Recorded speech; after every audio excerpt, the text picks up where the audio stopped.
It feels like every gaming generation, we get at least one cataclysmic event that shakes the entire industry as we know it. Final Fantasy VII, Half-Life 2, The Legend of Zelda Breath of the Wild, games that reshape and reimagine what we can think gaming to be.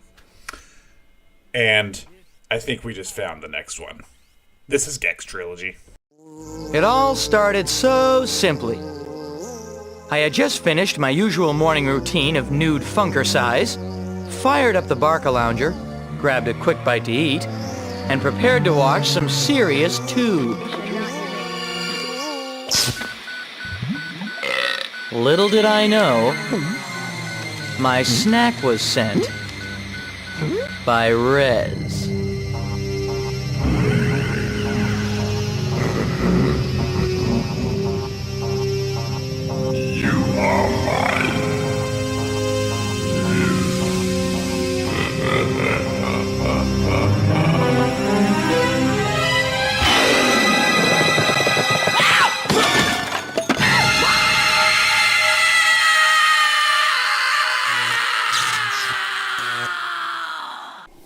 Gex Trilogy, released to all modern platforms and Steam, is a collection of 3 Gex games. Gex was a popular character from the 90s. He had games from 1995 to 1999, and then he kind of disappeared from the public eye. Gex was created by Crystal Dynamics, and you may know Crystal Dynamics today because they later went on to helm the Tomb Raider series, starting with Tomb Raider Legends and going all the way until the newest entries. So Gex was left behind, sort of stored away at the Eidos offices. Eidos was then purchased by Square Enix, where Gex was put into a closet. It seems like Limited Run Games has dug that corpse back out of the closet at Square Enix and brought the original Gex games to modern platforms using their new Carbon engine. So in this collection, you do get Gex 1, which is a 2D platformer that is hard as nails. This was originally a 3DO game that got ported to the Saturn and PS1. The PS1 version is what you have here. And this one I think got the least in terms of improvements. It got all the games have the ability to save whenever you want, which is extra helpful when it comes to the first Gex, because the PS1 version of Gex 1 used a password system. So, yes, you can properly save this version now, which is very nice, very convenient.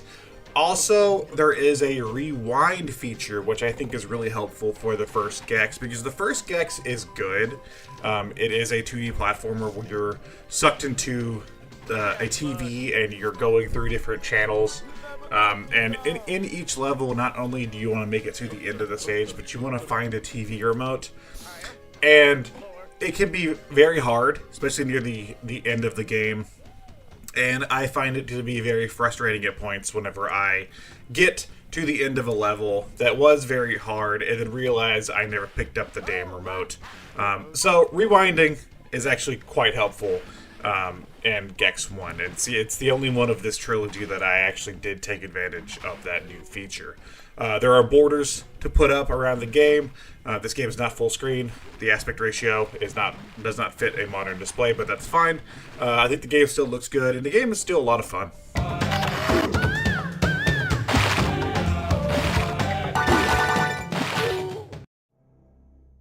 Since retiring from the public's eye, I had resigned myself to a life of solitude. For 2 years, I started my day watching Kung Fu theater. Days, then weeks blurred into one long, greasy telethon. The next thing I know, some government goons show up at my place. It seems they've caught a whiff of old Mr. Sunshine himself, Rez. He's back in the media dimension, and they think I'm crazy enough to go back in after him. So they whisk me away to Interrogation 101. They play rough. Start giving me the business. I give a little back.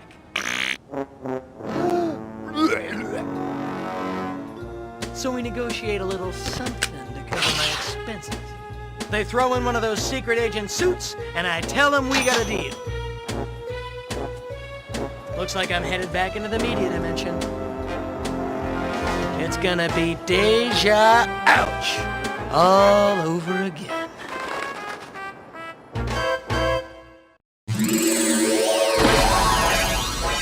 Coming through. Dr. Zaius, would an ape make a human doll that talks?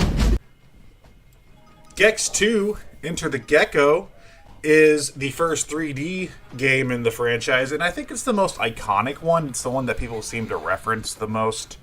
Now, this game was a pretty early example of a 3D platformer. It kind of takes the Mario 64 approach of having you go into a level and do different objectives to receive a TV remote collectible. Now, those objectives are usually 3 objectives sprinkled through the level, along with getting all of the collectibles in the stage and finding one hidden remote in the stage. There are some big improvements with this one. Obviously, the biggest one is the visuals. This game and the third game both fit a modern display now, which is very nice. They look very good. Also, both this game and the third game got analog stick support, full analog stick support, which is nice because these games were originally played on D-pad, which can be a little awkward today. But they feel really good, and they also mapped the camera to the other analog stick. So you do have proper camera control, even though I did find Gex Enter the Gecko had some camera issues still. There's still some stages where the camera's a little finicky, but it's nothing I'm not used to. I find that people that didn't grow up or didn't play a lot of platformers like me, like I am a 3D platformer junkie through and through. I played a ton of these games. This is like my comfort zone. You know, this is like my level of comfort are these games. I find that people that didn't play a lot of these platformers around this time period, around the 90s or early 2000s, they complain a lot about the camera. And I never understood it. I always found it to be a non-issue with most games. Most games' camera aren't that terrible. I think people are just like to find things to nitpick. Other than that, Gex 2 is very fun, very creative. You go through a lot of different parodies of TV shows and movies. And the first game you do too, but the first game you only have like 4 worlds. This one feels like it's a lot more. You do revisit the themes here or there through multiple areas, which is a little deflating later on because you open a new area of the map and you're excited to see what levels you got, and you get a level motif that you've already done 3 other ones for. So that can be a little tiring, but I do think this game is very good, and this is the best way to play it. Taste my tail! Lady, the thing! It's tail time.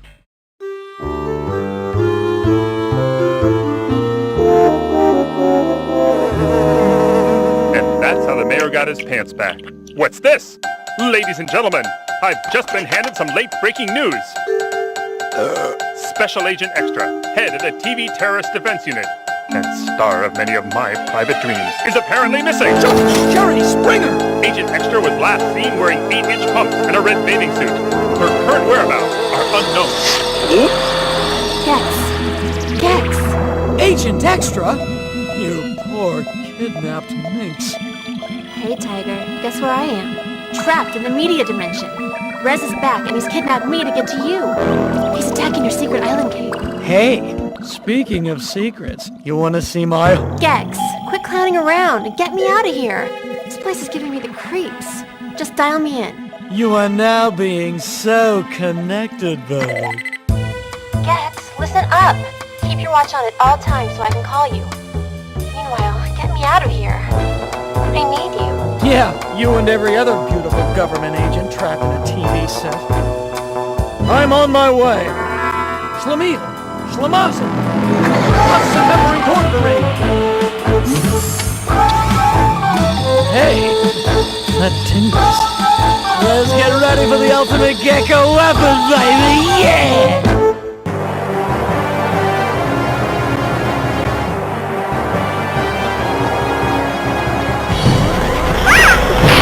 Nobody messes with my 2-inch python. Gex 3, Deep Cover Gecko. Before I played this trilogy, this was the one that I spent the least amount of time with in the past. I think I'd played a little bit of it on a digital version I owned on PlayStation 3, but never really gave it the time of day. And that's a real tragedy in my books, because I really like this game. I think Gex 3 may be my favorite one. I think it's the most like fully realized of the package here. It takes a lot of the ideas from the second game and fleshes them out. So, for example, there's no repeating level motifs.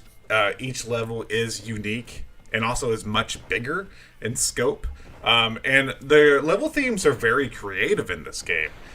You'll go to a level based off of like old Rankin and Bass Christmas specials. You go to an anime channel. You go to a pirate channel. You go to a Greek mythology channel. You know, like you go through a gangster channel, like an old school like 20s gangster channel. Like there's a lot of cool ideas in this game that I think work very well for what it's trying to do. And the collectible aspect is improved. I think the way that this game handles the collectibles in terms of the stages. The first game, you would have to find collectibles, but there wasn't a set of, like, there was just kind of sprinkled everywhere, and it wasn't like you had to find all the collectibles in a stage. You just had to find a set amount. This one, there's exactly 100 fly coins in each stage. So it is rewarding to actually hunt down every single fly coin in the stages. And it just feels like the camera feels a lot better. I think the game overall is much improved. Gex 3 was a big surprise. I'm currently playing these on PS5, and I'm trying to 100% all of them. I'm very close to having all of the trophies for the trilogy here. And Gex 3 is the one that I keep finding myself getting sucked back into. This game is fantastic, and I honestly think this game is worth owning the collection for.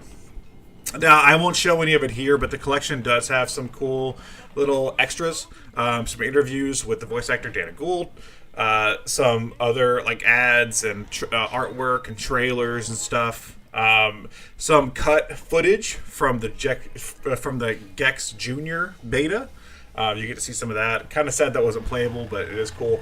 And then also, because these are the PS1 versions of these games, there is some content in Gex 2 and 3 on N64 that were exclusive. Mainly, Gex 2 had a Titanic stage on N64, and Gex 3 had some extra bonus stages on the N64 version.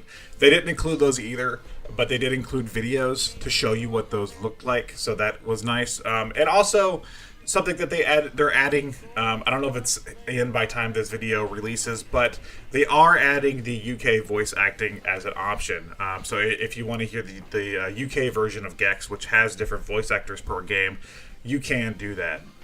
Gex Trilogy is fantastic. I have been having a blast playing this. It's kind of sad that in the year 2025, this is the best thing that I've played this year. It's so fun, it's so good.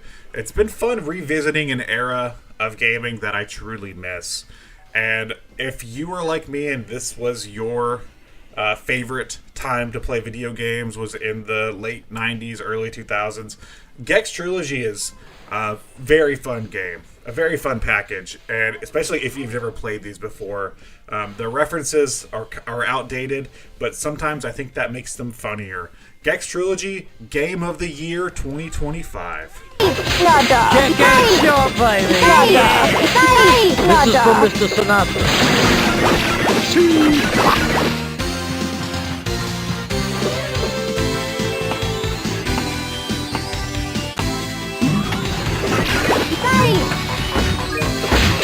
And forget about it.